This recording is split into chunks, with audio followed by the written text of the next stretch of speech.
Welcome back. So the Asia Corporate Innovation Summit continues. As I said, we've had two great speakers already. Left three amazing sessions still to come. Can't wait for it. Good. Let's remind ourselves of the journey that we're on today, the digital transformation journey. And we need to remind ourselves that going from strategy to execution is all about taking the first step, planning the strategy properly, and then taking action steps to implementation. So let's have a little bit of energy in the post-lunch session. Can we remind ourselves from strategy to execution? Innovation takes. Innovation takes. Innovation takes. In Indonesia, bahasa Indonesia, aksi. Okay, 1, 2, 3. 1, 2, 3. 1, 2, 3. Great, thank you. I hope you all enjoyed your lunch. Oh, nice and spicy, sedap, huh? Ah, good. Okay, let's introduce our next speaker, who's Risman Adnan. I'm looking forward to this because Risman is Director of R&D at Samsung. And what's fascinating, I'm just reading through his bio here, which is in your program. You can read his whole bio there. But he has a background in theoretical physics. I don't even know what that is. I'm going to speak to him at the tea break about that. And at the moment pursuing PhD in AI. So fasten your seatbelts, ladies and gentlemen. This is going to be a great session. Please welcome Risman Adnan. Thank you. Thank you for the opportunity to talk here. I will focus much more on the strategy part. But before that, I have some agenda to describe the technology and the current trend in the technology before we see what the impact of the technology to the business, and then talking about strategy and critical path. How to do this?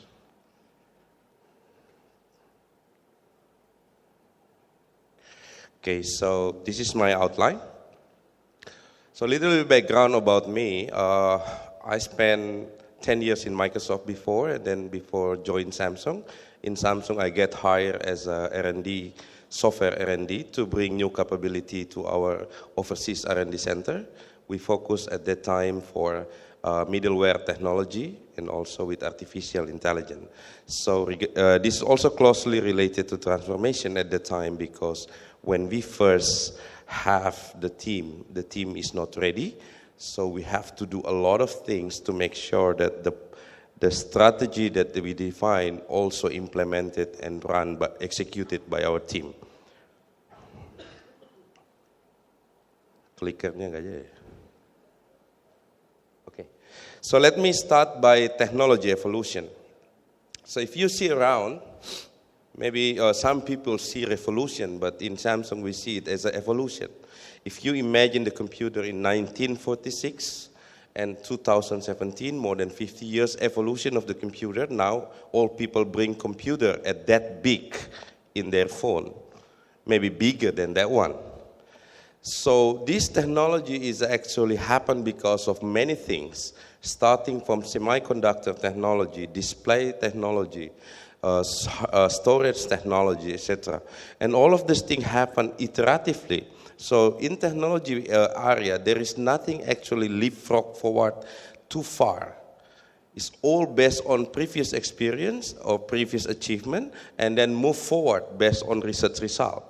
So from semiconductor technology, it's amazing to see that more than 50 years we can bring this kind of Exynos processor come into your pocket and maybe into your watch, or maybe next in anything you bring at home or anything you bring at office.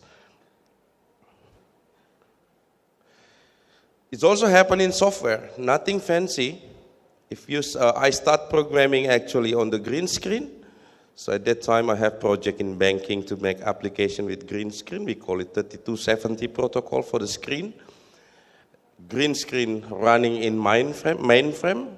And then you see the UI technology bring back from this mainframe to your phone. It also takes more than 50 years. Yeah? So it's not happen overnight. The technology evolution always takes time until users adopt the technology and make impact around them. So this is the study from Gartner to see the momentum in the technology evolution, so I can explain where we are currently. So I started actually joined the industry in .com period in 1998 as a software engineer. At that time, we built the first e-commerce site in Indonesia in year 2000. If you remember, relax.com, astaga.com, etc. I was one of the developer lead in relax.com who built the first e-commerce site in Indonesia. But this is Indonesia. Indonesia always behind compared to the global innovation. Usually after the global innovation, and then Indonesia start to follow. So this bubble is happening in .com period. And then big data coming, because people believe after we have data and then we can do analytics, we can get insight from the data, we can operate by the data, etc. And then social media, mobile, cloud, until 2008, blockchain technology. So blockchain is actually a data structure that you can use to store your data persistently, yeah, in distributed manner. It's quite unique because people use it for cryptocurrency and also for smart contract use case. And then go to digital business, IoT, and B model. And where we are now is actually in artificial intelligence period. If you heard about machine learning, artificial intelligence, and deep learning, so this technology is actually where we are now. We have this momentum. If you talk to your phone in Samsung phone, for example, using Bixby, that is a speech recognition technology. This technology is actually already here. Okay? Also including natural language processing, natural language understanding. How can, for example, if you send email in Google and then email offer you auto-reply, how can he understand the content of your body email and then offer you the quick reply? That means they have intelligent system at the back end to understand what is possible answer to that email. But the question for us in this industry is, what next? If you see, last month, Microsoft announced that they started to have quantum computer for 40 bits. That's also something big in the future. Why? Because the things that in deep learning that we need to train the data over hours or days or maybe weeks, that can be done in a minute. So imagine if you want to train a system to understand Indonesian language, you need, for example, 1,000 acoustic data, and this data you have to train for a month. And imagine that if you can do that in a minute, what will be happen with our industry? You can pick your phone, talk in Bahasa, and then people will hear you out there, talking in Italian. That will happen soon. So, the trend that we see next in 2017 moving forward is all started with intelligence. Intelligent apps, intelligent devices, intelligent robots, intelligent things, intelligent car, intelligent motorbike, intelligent refrigerator, intelligent air condition. All of those things will come soon. Why? Because the technology is there. And then we just embed the technology into the devices. And the devices, as you know, all people bring devices now. And more people will bring more devices. So we see clearly that artificial intelligence will be the main dominant technology for the next following years until 2013, when quantum computer can be purchased by many companies. Now the problem with quantum computer, of course, is about cooling down, because the phenomena of quantum bits is just happen near to 0 Kelvin degree. So you need a lot of effort to make the temperature down, stay at around 0. But the technology is there. Soon, by engineering capability that we have in industry, I do believe that it will come, like Gartner say. So, but this is about technology. It's there. The problem is for the business. So business actually is quite unique because business must use the technology as an enabler. The business itself is not the technology unless you are working with quantum computer or AI company or software company like Microsoft or manufacturing company like Samsung or, for example, other company. But if your business is a not technology business, it's a quite unique. Why? Because with this technology, your user, your partner, your employer, your consumer, all will use this technology. They will expect more. They will compare you to the competitors because technology enables new experience for them. Okay? And this is also danger. Why? Because it changes, it brings change. Okay? At that time, I'm familiar by buying ticket, going, for example, to travel agent, waiting for 30 minutes until I get ticket printed. Okay? But now, what happened? By Traveloka, in 5 minutes, you can do it. And this experience becoming demand for the consumer. They demand this experience for all things they interact with. Not only in the ticketing, it's also happen in consumer e-commerce. It's also happen many things, maybe in all industries, will be happen soon. Even if you go to hospital right now, you will be disappointed if the hospital is not ready for digital transformation. You will say, why I have to wait that long? Can I just pick my queue number and then I come to that time, not waiting for 1 hour? That happened now, right? So technology always enables change. Okay, for the business player, of course, you can be disrupted. If you stay not change, many other startups now looking to disrupt that industry. And they will do better then because they're younger, they are tech savvy, they're very open mind, and they have no legacy. All of the business have legacy that bring them back like gravitation. So the choice for company is actually only two: becoming disrupted or disruptor. You become the disruptor of your own industry. Okay? Why? Because if you see in this picture, this is from McKinsey analysis, the impact is not only modest impact, like people do it better, easier, cheaper, etc. The impact can be very extreme. You can be eliminated from the industry. That happened in many transportation industry, right? Hospital industry can be done also with AI. If you see healthcare industry in Indonesia, they have limited number of expert doctor. What about if I train artificial intelligent machine with all data that it recognize some disease, right? Validated by doctor. That can change the situation. Education business, for example, another example.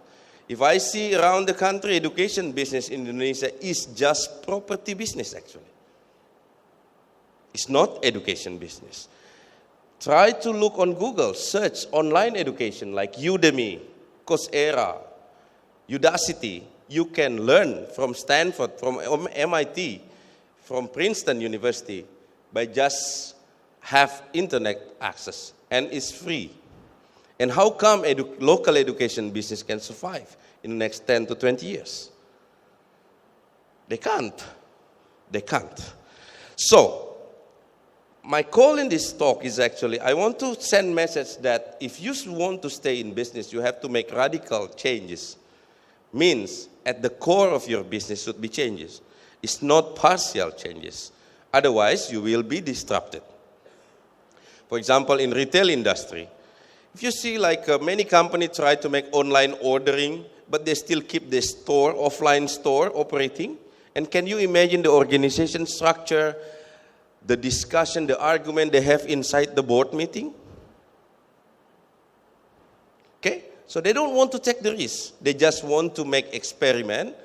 And of course, it will not work because it will not change the core of the business, the value prop of the business, the people, the process, the technology.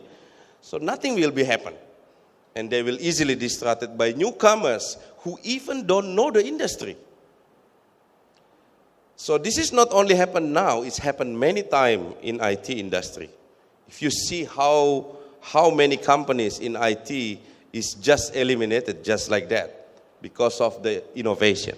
So continuous reinvention and transformation is really, really required to stay in the business. And that requires strategy.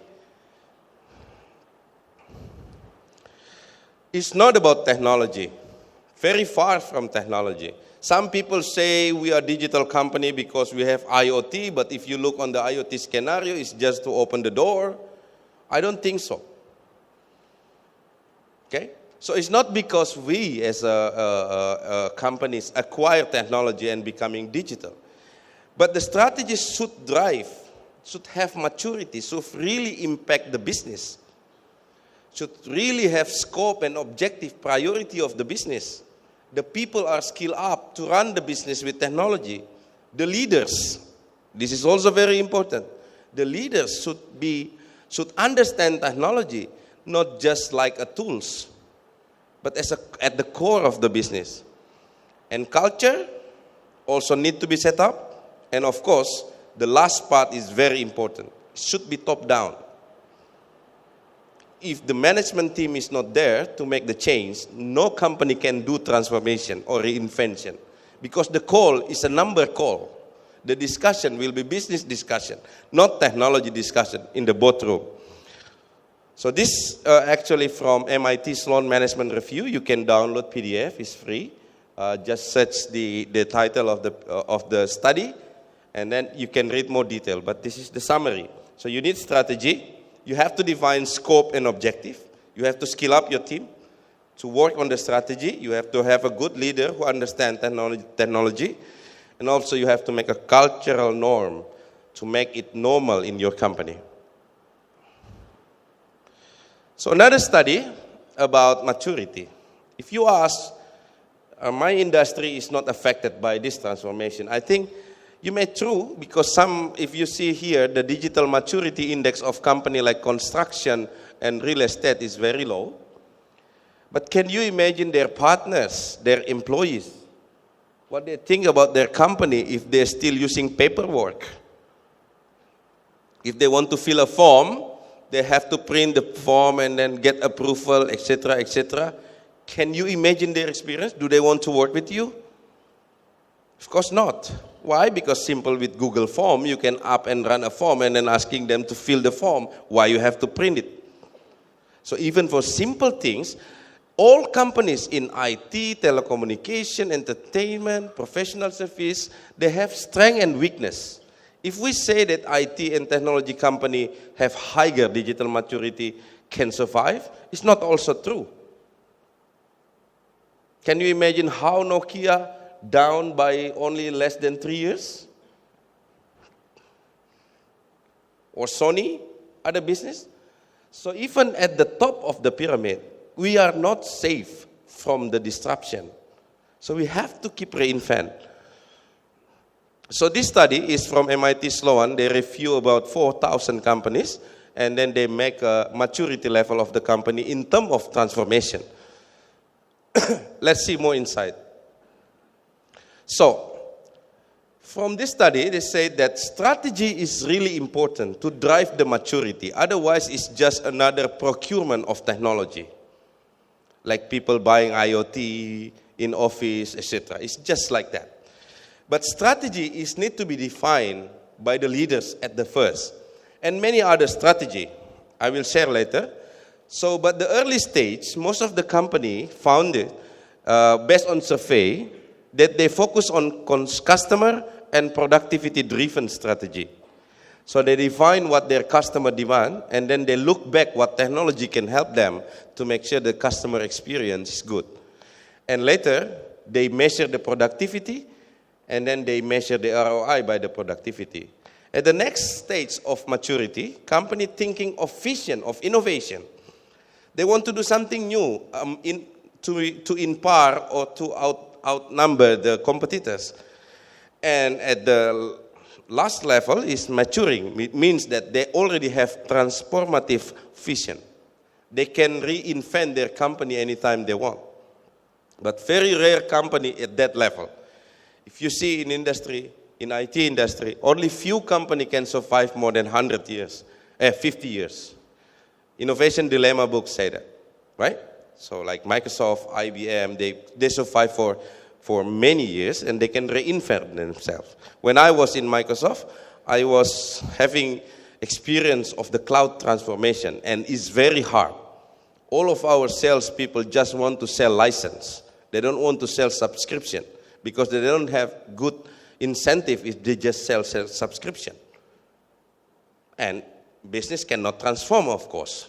So in board of management, in board of director, of course, we need to make decision that whatever they have, they sell. If there is no cloud component, they don't have incentive.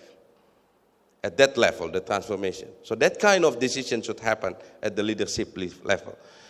So I cannot educate all company or tell one magic formula for strategy, of course, because strategy is very weak word also in academic. So what is strategy? Nobody understands what is strategy, right? So if you look on Harvard Business Review or MIT Sloan Review, etc., a lot of definition. But what is strategy at the core if you run your own company? Strategy at the core, of course, you have to understand the problem, and strategy is actually to fix the problem. Nothing fancy. The problem is we don't understand the problem. That's the big problem. That's why we don't have strategy. Okay? So I will share more about regarding the strategy, and then also I will share based on our experience in transforming my organization on having new capability on artificial intelligence, middleware. I will share 3 critical paths, which is culture, talent development, and leadership. So what is strategy? I like Richard Feynman. He is a famous physics, Nobel Prize in physics. And one day he said, what I cannot create, I do not understand. It's a very simple word, but very powerful. If you see many companies who say they do transformation but they fail, it's actually they don't know what they're trying to do. Because if you really know, of course you will know it. You will do it. The problem is they don't know. Okay? So if you want to transform any organization, even from small startup into big corporation, the first thing, of course, we need to understand the problem deeply. The problem is most of the board of directors don't know the problem. If you're asking them, do you know what is this company doing? What is this company try to compete us? They don't care even.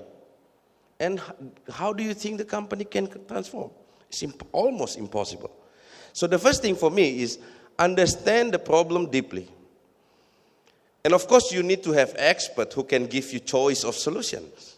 You can buy the expert, you can borrow the expert like consultant, you can hire the expert, right? Or you can build the expert inside. But you need to have choice of solution. And the third is, what is the business model of the transformation? If you just buying, procure tools, not changing the business model at the core, it's not a transformation. You just do things differently. It's just early stage of the transformation. But transformation means, like for example, Microsoft, for 30 years they sell license. And then suddenly they understand from the tech trends, from the research that we have to go to cloud. And the leadership team decide, okay, let's go to cloud. How we go there, right? So the business model itself changed from licensing to subscription in cloud. The consumption will change, the consumer will change along the way. So business model is very important during the strategy making of the transformation. And the last one, I see many companies hire consultant and then finally they have a very thick document of transformation strategy of the company, but it's not executable. Why? Because they don't work in the critical path. So not only strategy what we need to decide. I always ask my team, for example, in Samsung, before they start the project, any project, can you identify 1 or 2 or 3 maximum things that can make us fail? From technology, from people, from business. But please tell me, what can make us fail? What can make us not delivering this solution? Okay? So not only strategy, what you need is what can make you fail. That's what we call critical path. Okay? Of course, you can look on McKinsey study, which is, I like McKinsey people, they are very structured, they make some formula, etc. But in reality, of course, that is just a baseline guidance. Like McKinsey say, you can have 4Ds approach for transformation. The first is,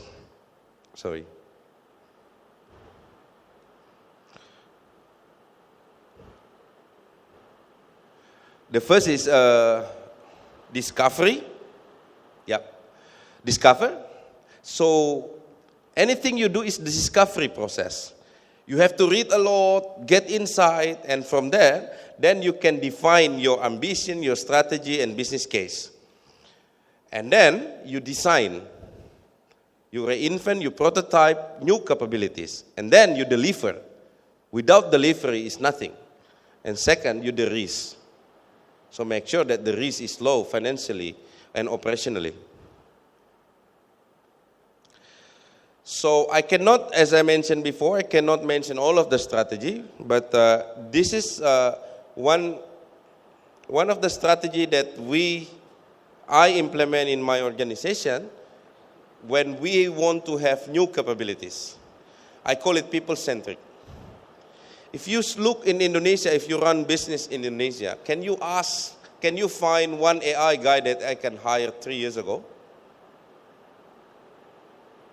I don't have Geoff Hinton, I don't have Joshua Bengio, I don't have Andrew Ng, nothing. I cannot hire anyone. Okay? So Indonesia is a country where you can only actually hire fresh graduate. There is no legacy. If you go to the bank asking, what is the top bank here? Ask them how their digital operation level, maturity level, is still very low in all line of industry. So if you say to me that I can have expert in middleware for 30 years, I don't believe it. Maybe they are user of middleware, but they are not someone I trust to build middleware. The same with AI, machine learning, etc.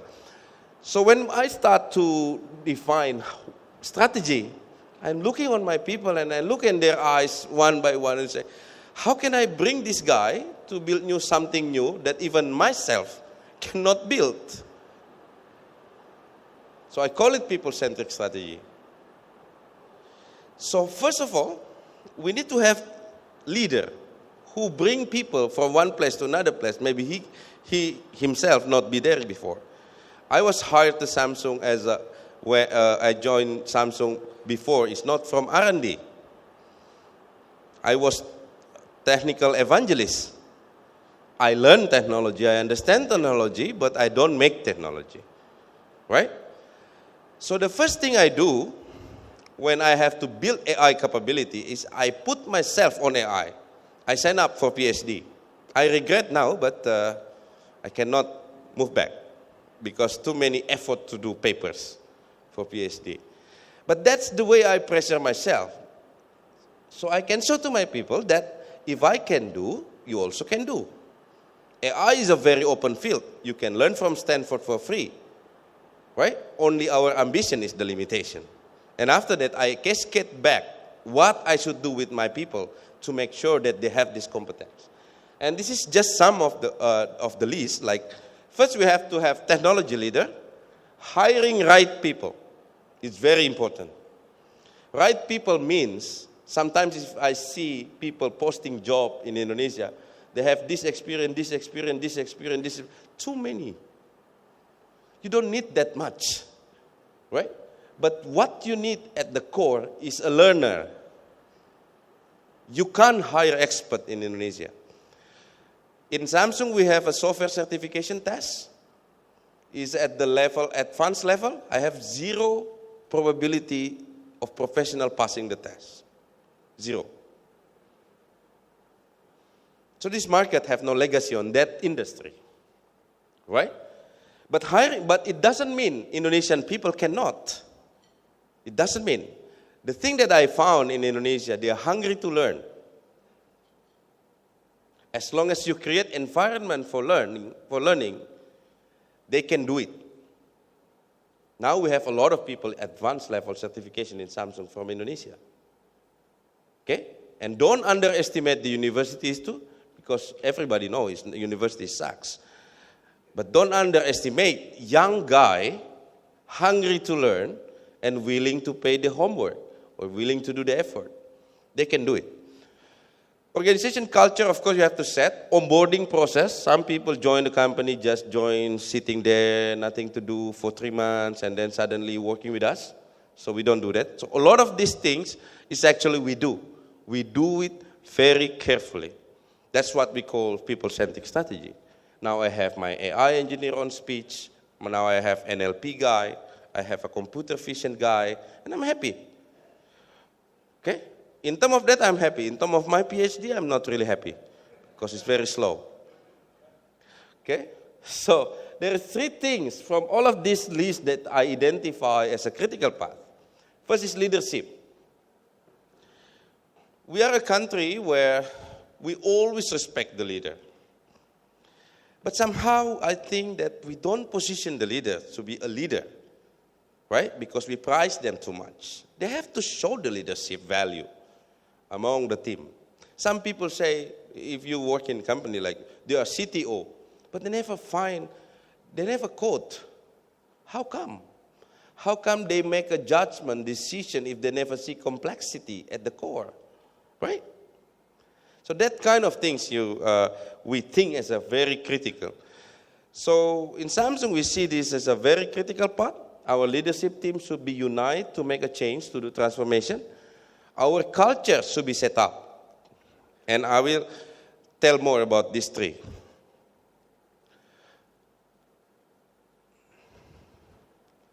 Okay, leadership. Many terms in industry. IT is very famous creating terms that make people confused. CTO, Chief Technology Officer, Chief Innovation Officer, but asking what they do is procurement, what they do is actually just managing the procurement, IT procurement. But in industry, it's not like that. If you do want to do transformation, you need people who really understand technology, who can talk with business people, that is hard. Sometimes if you see this IT guy is very confusing, right? They're always asking for money. They don't understand what they do, right? They don't even understand where we get money for this company. That's your impression, right? I agree it's very hard to hire Chief Transformation Officer in Indonesia. It's not easy. Okay? But that is possible. Okay. So other than CTO, Chief Transformation Officer, you also need to educate the CEO, the board, get the senior manager or senior leaders involved in the process, and of course, customer, partners, and employee. I see over the last 20 years, enterprise always underestimate their vendors. They think vendors, they treat vendors as a master and slave relationship.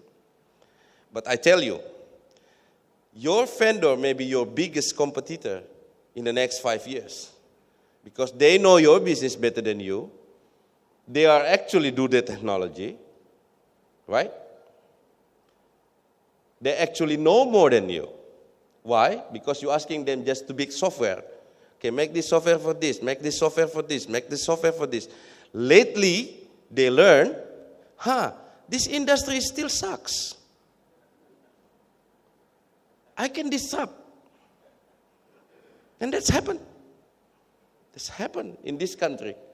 Okay? So, like people who are doing vendor for banking and suddenly make a better offering for fintech. People who are doing retail industry, FMCG, and suddenly they're running operated warehouse without any single asset liability. Like Uber for warehouse. Okay? Do you think you can do it? No, they can do because they have technology capability. And this is also danger. Culture. So again, if you take business school, culture is very broad word, but I just want to simplify. So culture is not something you dream or you wanted to do. But culture is translated to whatever you do and value you show every day. So culture can be, some startup company now is very famous. They have a good culture. But when I say what is culture, they say that our office looks like hotel. They have a beautiful office, right? Like Google office or Facebook office. But there is no culture at the end. It's just office decoration. So don't do that.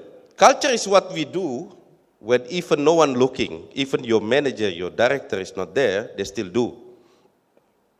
Right? And that is hard to set up. So in Samsung, we have a monthly software certification test that you have to spend 4 hours for testing in front of computer, problem solving. Like there is an algorithm problem, and then you have to find solution, and then we measure it. So when we say learning is our culture, is we really do it. It's in your KPI. Your manager will ask you if you're not passing the test. You have to prepare with or without your manager because that's translated to your salary. As long as it's not translated to salary, people don't care, right? Okay, so there's a lot of transformative culture that you can find in the literature. I encourage you to read.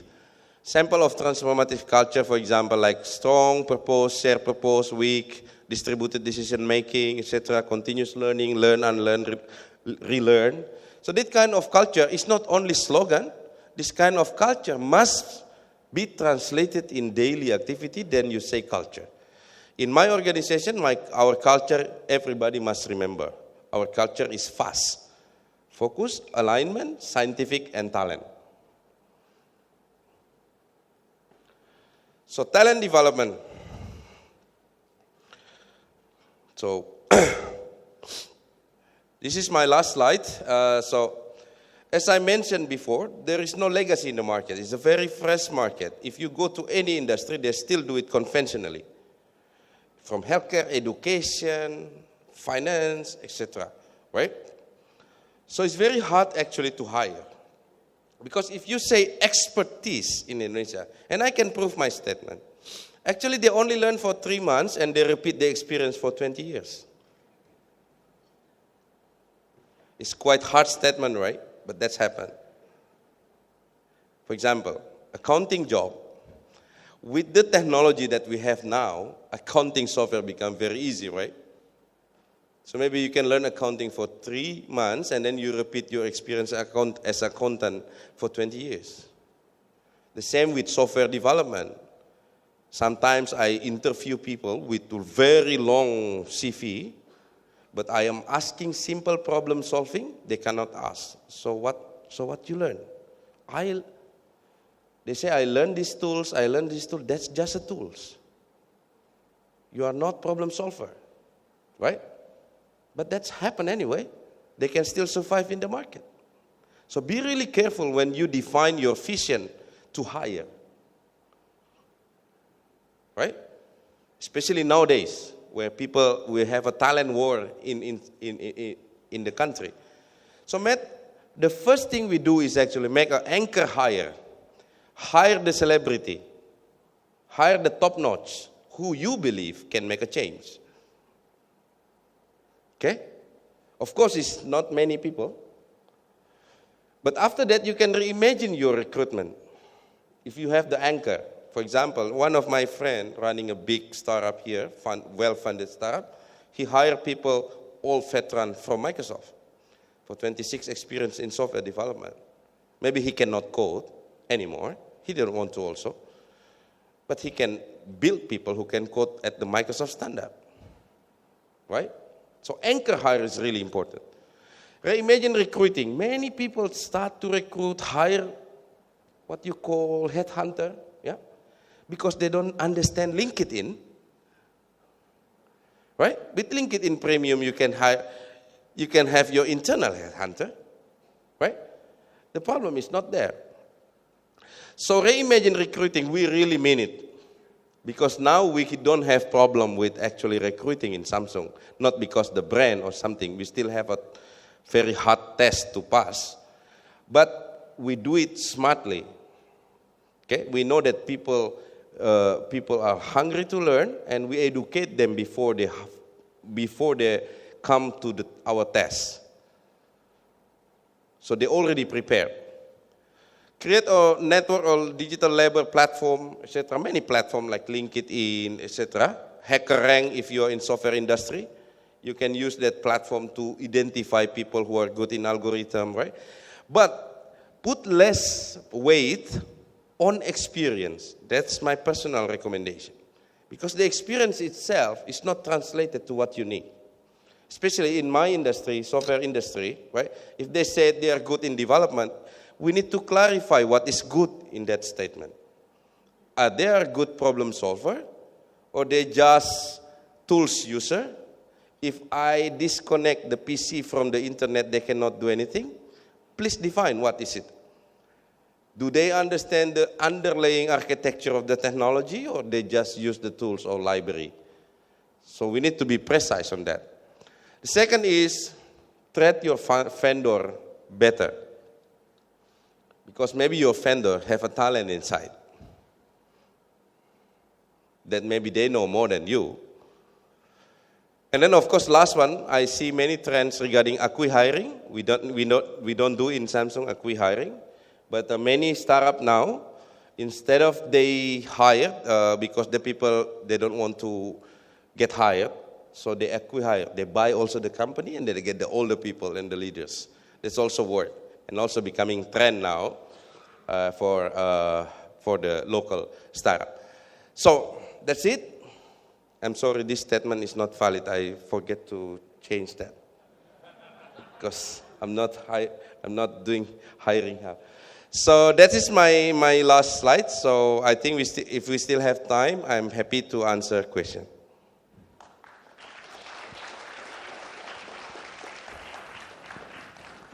Okay, fantastic. Thanks very, very, very much indeed, Risman, for a great expose of how Samsung thinks.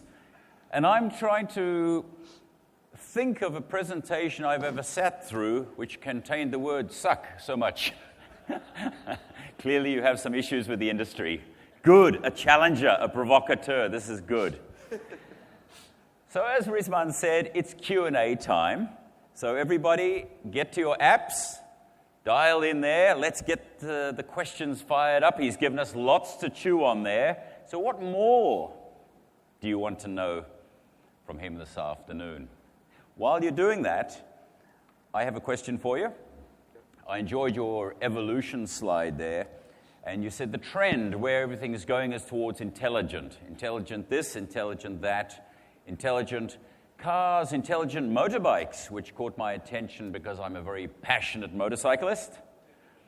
My question is, when will we get intelligent drivers on the road? No. More seriously, why is the driverless car such an urgent, burning problem for everyone to suddenly be solving? Why are we throwing so much brainpower and technology at solving driverless cars? Is that actually a problem? I have drivers, so I don't have problem. So, okay, let me answer the question. So I think if you look on the statistic, most of the accident happen because the human is not, because of human error. Most of the accident happen because of the human error in the road. Mm-hmm. From car, motorbike, etc., because you're tired or you're drunk. Or right. Statistics say that. And then, machine should be more precise as long as you train the machine. So for example, if I have to make autonomous car for Jakarta, I have to have a data set, all of the situation in the road, I capture it, I train my machine to understand Sudirman, right? And maybe in Sudirman Street, something I don't recognize, but machine can. Because we are limited. So in computer vision technology, for example, now, you can train a lot of data set and make machine memorize that and recognize that human even cannot compete. For example, have you seen the bird from Africa? Can you recognize the name? You don't. But machine can easily do.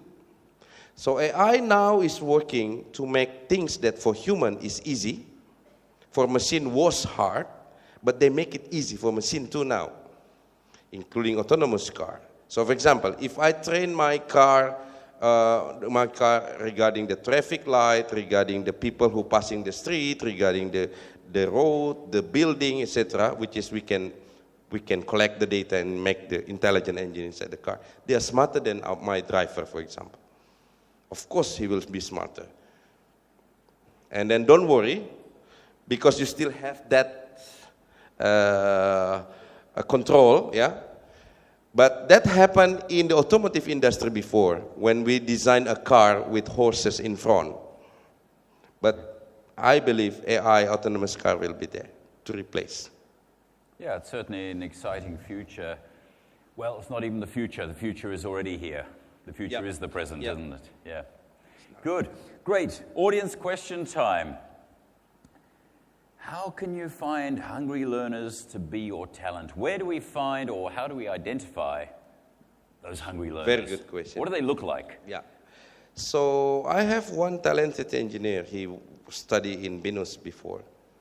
And then he think that BINUS sucks. I don't get any education, blah, blah, blah. But one day he come to me and then I said, can you read this book and tell me what you read over 2 weeks? I don't expect that he read 4 chapters. And he can explain very well. And I think this guy is a learner. Why? Because it's not about his capability. It's about his environment. He don't have environment.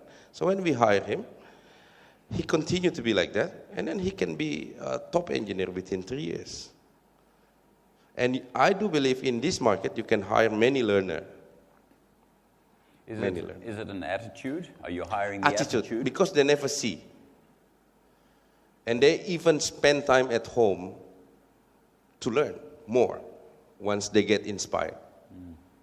And what is the attitude? Can you help the people understand? So the learner you can identify easily. As a researcher, I always think the basic learning capability is reading, thinking, and writing.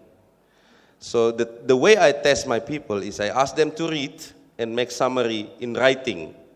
And I read the writing carefully. I can judge them, they are learner or not, from the writing.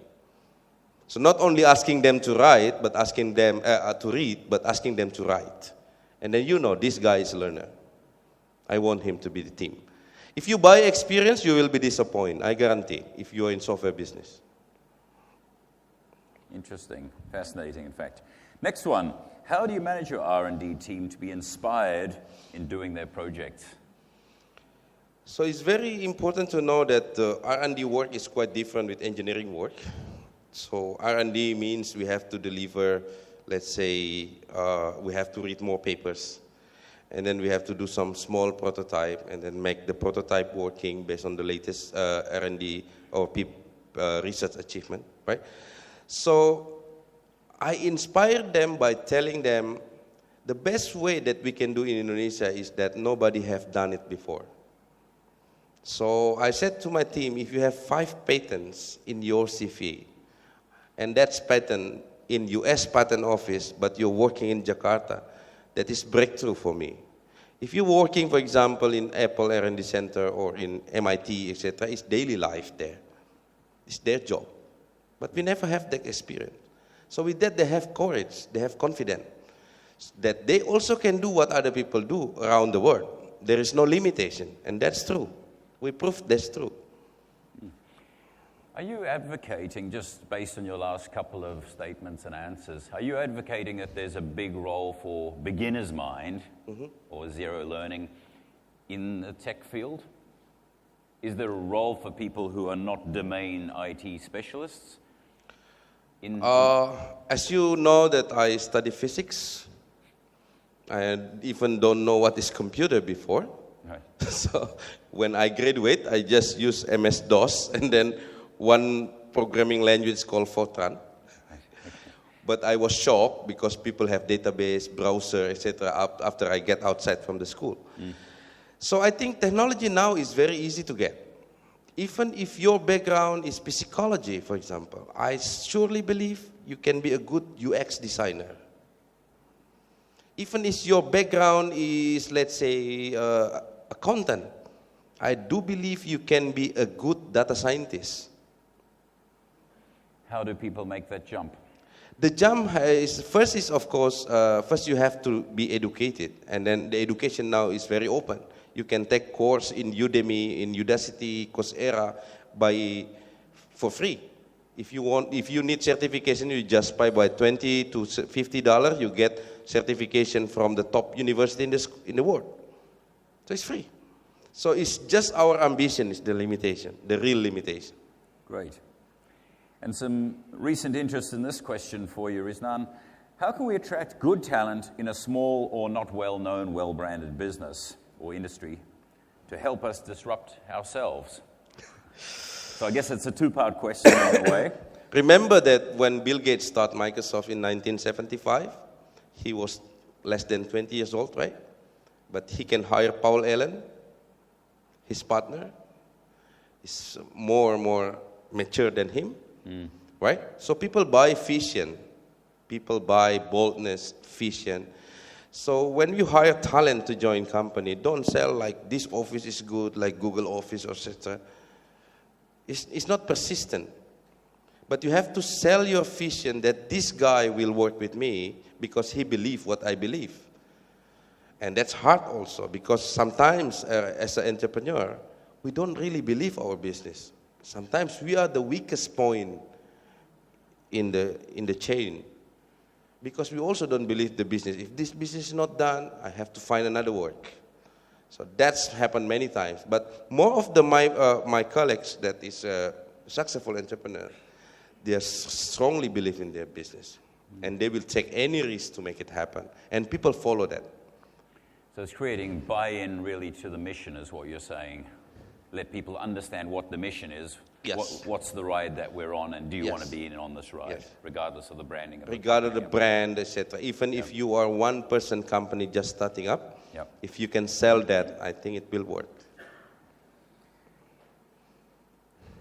Next question, how long do you think a digital transformation of a medium-sized company usually takes? Is it years, months, weeks? I think until you have an anchor hire, I don't have the answer. The problem is the anchor hire. If you want to make transformation inside the company, this anchor hire is really, really important. Otherwise, it's just discussion, nothing happens. So most of the company who do transformation, they change the leader. Right? Steve Ballmer to Satya Nadella. It's done in industry like that. Because with the new leader, they can have new mindset, new things can happen. It's very hard to change the leader mind if they run the business for a long time with that way. It's very hard to tell them because most of the leader is very egoistic, you know. They cannot hear. So most of the company who successfully transform, they change the leader. Or at least one of the leader, they hire new capability like tech-savvy leader or something, they call it chief transformation officer. Right. So that anchor hire, is that person the top person, or can he be somewhere further down? Can be somewhere further down. Right. But the top person, hear him, hear what he say. Yep. That's really important. All right, good. We've got a few more questions, but I believe time is up on this segment. So great. Thank you again, Risman, for an absolutely fascinating session. Thank you so much indeed. And as with all of our speakers today, gee, I wish they could go on because there's so much more that we'd want to hear from them, and also so much more that you want to know from them through your questions. So once again, if you see our speakers around, do feel free to grab them and pick their brains while we've got them. So a bit of a workout for Risman as he comes back to the stage to accept his token of our appreciation. Thank you. And Indra, our chairman, making the presentation. Thank you. Big hand for a great session. Thank you.